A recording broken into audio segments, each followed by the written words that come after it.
2022 is nearly over, but there is one last Pokemon Go event you really do not want to miss. And actually don't want to miss. Not like Keldeo don't want to miss. For real. It is your final chance to get some of the most meta-relevant shiny Pokemon in the entire game. And you only have 2 days to do it. This weekend is December Community Day, featuring all of this year's Community Day Pokemon. Talking Gibble, Dino, Shinx, it's a big 2 days for some big shinies. And I would caution against thinking, oh, they're just Calm Day shinies, they're not rare. Because a lot of Community Day shinies from previous years have been super rare and super hard to find since. Now, this year's December Calm Day is happening on Saturday, December 17th and Sunday, December 18th from 2 to 5 p.m. local time each day. There are really good bonuses happening throughout the weekend, and specific Pokemon spawning on each day, which means you'll need a bit of strategy going into this, which is exactly what today's video is all about, explaining which Pokemon are the best Pokemon to hunt, which moves are the best moves to evolve to, and specifically which aspects of this final event do you not want to miss. Starting off really quickly with the bonuses themselves. 2 times catch XP, 2 times catch Stardust,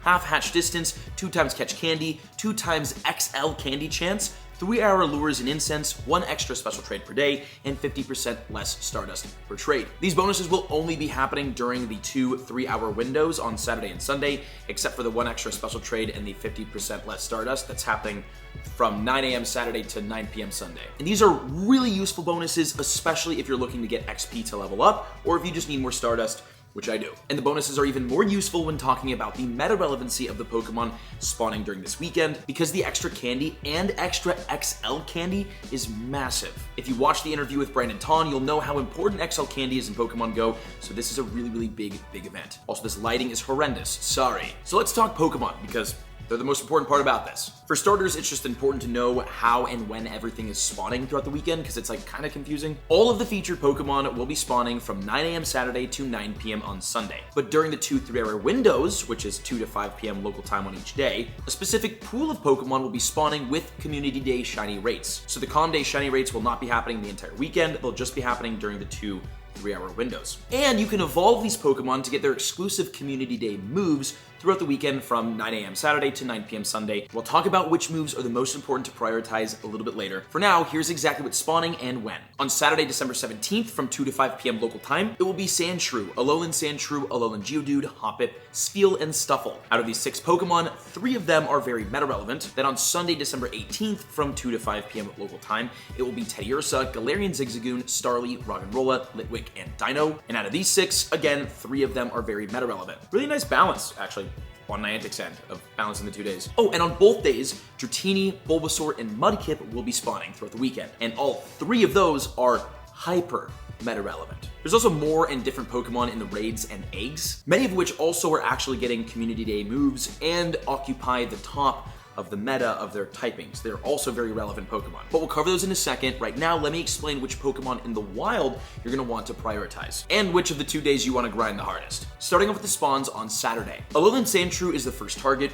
really only for PvP though. It's ranked 59th in the Great League as a Shadow, and in the Ultra League it's ranked 29th as a Shadow and 70th as a non-Shadow. Then Hoppip is up next as the target. Its evolution Jumpluff is ranked 82nd, and the Shadow is ranked 88th in the Great League. Then we got the homie Spheal and its evolution Walrein, very good shinies. Walrein is a monster in PvP, ranked 40th as a Shadow and 58th as a regular in the Great League. Then in the Ultra League, it's ranked 23rd as a Shadow and 34th as a non-Shadow. So obviously Saturday, way more about PvP. Then moving over to the meta-relevant spawns on Sunday. Starting with Galarian Zigzagoon, probably the best shiny of the entire weekend. It has a very useful evolution. Again, this is more for PvP, but Obstagoon ranks 47th in the Great League and 15th overall in the Ultra League. Then Litwick, one of the newest and probably most rare shinies, is up next as a top hunt. That's because its evolution Chandelure is currently the #1 non-mega, non-legendary ghost type in Pokemon Go, making it one of the best and most useful raid boss counters in the entire game. And finally, Dino is one of the best hunts of the weekend and is the #1 non-mega dark type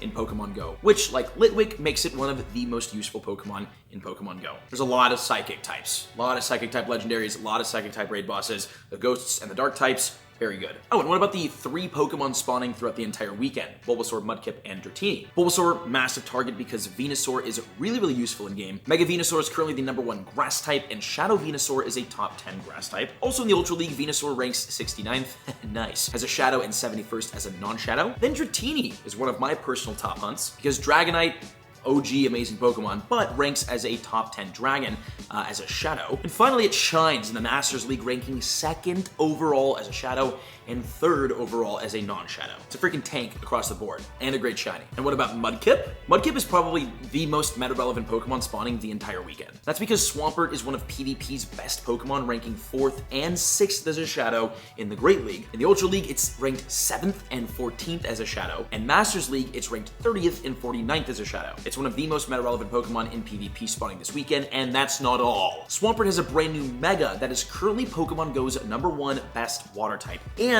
also currently the only Mega ground type in the entire game. It is one of the best Pokemon in Pokemon GO.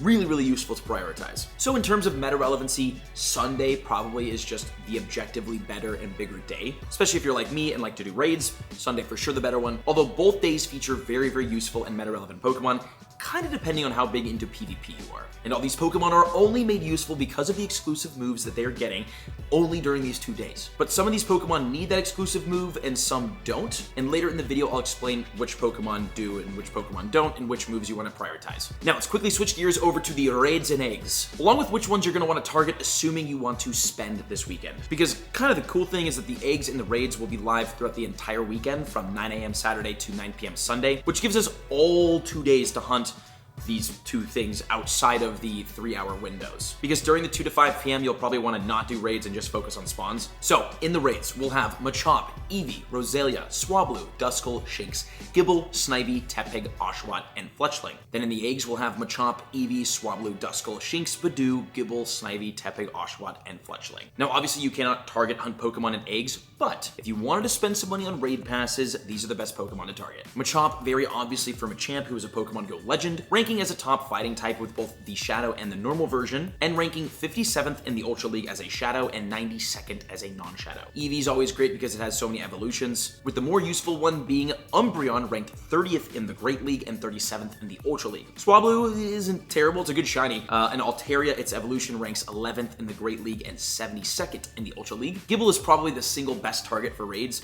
mainly considering how rare this thing actually is. Plus, Shadow Garchomp is a top Dragon type and the best ground type Pokemon in the game, and normal Garchomp is ranked 36th in the Masters League. So kind of a lot of options if you want to just light some money on fire. And there's one big thing that I want to cover before we talk about the specific moves. The most rare shiny Pokemon. The big thing about Community Day is the shiny rates. 1 in 25. This means that this is the single best opportunity you'll ever have to catch the shiny versions of specific and meta-relevant Pokemon. So out of the spawns on Saturday, the most rare shinies include Alolan Sandshrew, Alolan Geodude, and Stuffle. Stuffle is new and not really a part of much events, so its spawning is kind of rare. And Alolan Pokemon are usually only confined to like eggs and raids. So being able to get them easily shiny in the wild is big. Then on Sunday, the most rare shinies include Galarian Zigzagoon, Litwick, Roggenrola, and Dino. Dino historically has been such an expensive shiny to hunt, and after this calm day is over, I expect it to go back to being that. Litwick literally never spawns or is a part of anything unless it's October, which makes it super duper rare. Galarian Ziggy has been a raid boss and an egg target mainly, so it most likely will become that again next year. And Roggenrola has one of the best and most rare shiny families in the entire game. Again, a great weekend to catch a handful of some very, very rare shiny Pokemon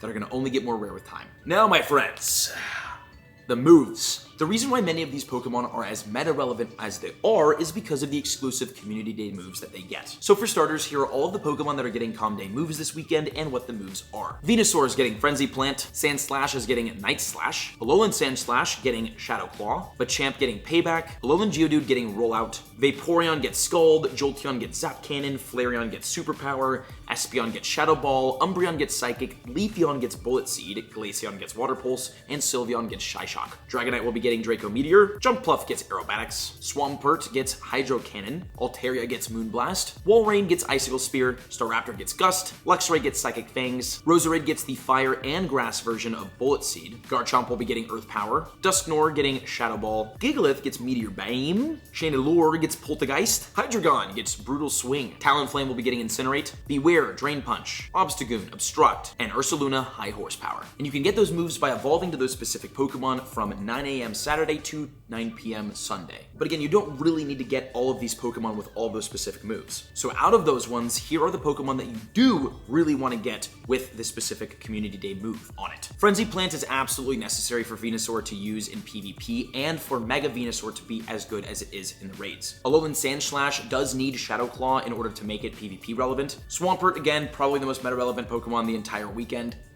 Very important to get Hydro Cannon on it. Absolutely necessary for it to be the PvP monster that it is, and for it to be the Mega Pokemon that it is. Altaria needs Moonblast to be good in PvP. Walrein needs both Powder Snow and Icicle Sphere for PvP. Garchomp definitely needs Earth Power to be the top ground type. Hydreigon's move, Brutal Swing, is super important, because Hydreigon has always been like okay, but Brutal Swing made it the top of the top. Obstagoon does need Obstruct for Ultra and Masters League PvP, but not for Great League. And that is the full-blown December Community Day strategy guide. Good luck on your December Comm Day, and check out the other videos on screen if you enjoyed. See you in the next one, and get those shinies!